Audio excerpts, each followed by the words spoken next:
ओम नमः शिवाय। साथियों नमस्कार। आत्मचिंतन में आज भगवान श्री राम के जीवन से जुड़ी हुई उस घटना का पार्ट 2 भाग 2, जिसे मैंने पिछले वीडियो में छोड़ दिया था, उस पर चर्चा करेंगे। जब भगवान श्री राम ब्रह्म ऋषि विश्वामित्र के साथ वन में गए, अहंकार रूपी तारका का नाश किया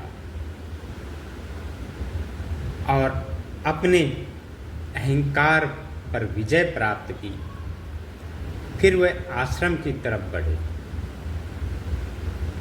और आश्रम की तरफ बढ़ने के बाद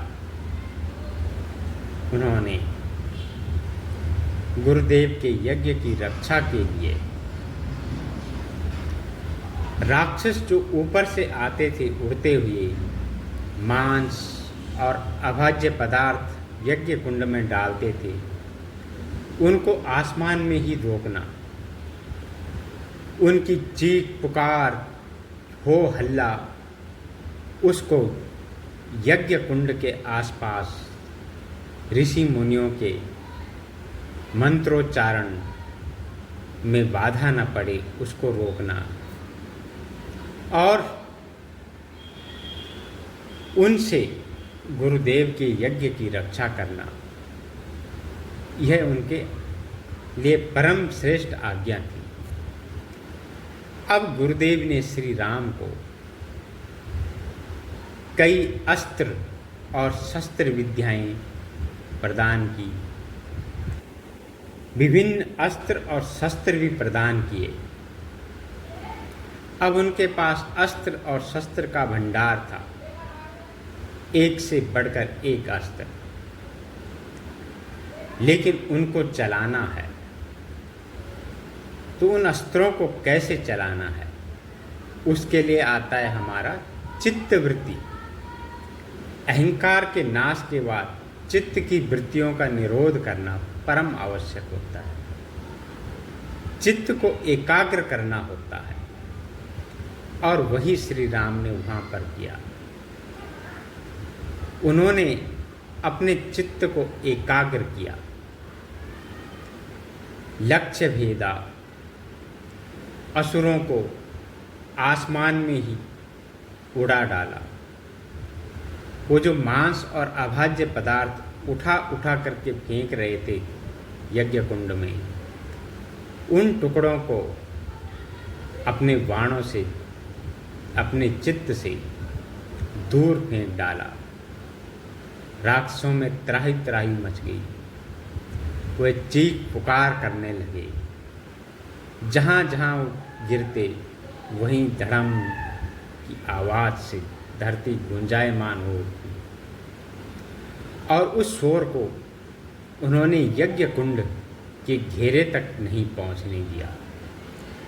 जैसे जगन्नाथपुरी के गेट के अंदर प्रवेश करते ही बाहर के सागर की लहरें सुनाई नहीं देती, ठीक उसी प्रकार बाहर राक्षसों की चीख पुकार उस यज्ञ वेदी की सीमा के अंदर सुनाई नहीं दी। गुरुदेव विश्वामित्र का यज्ञ संपन्न हुआ और वो आगे बढ़े। अब तीसरी परीक्षा थी बुद्धि पर नियंत्रण, बुद्धि के भ्रम को मिटाना और विवेक को जागृत करना। गुरुदेव विश्वामित्र श्री राम को साथ लेकर जनकपुरी गए। जनकपुरी में स्वयंवर का आयोजन हुआ था।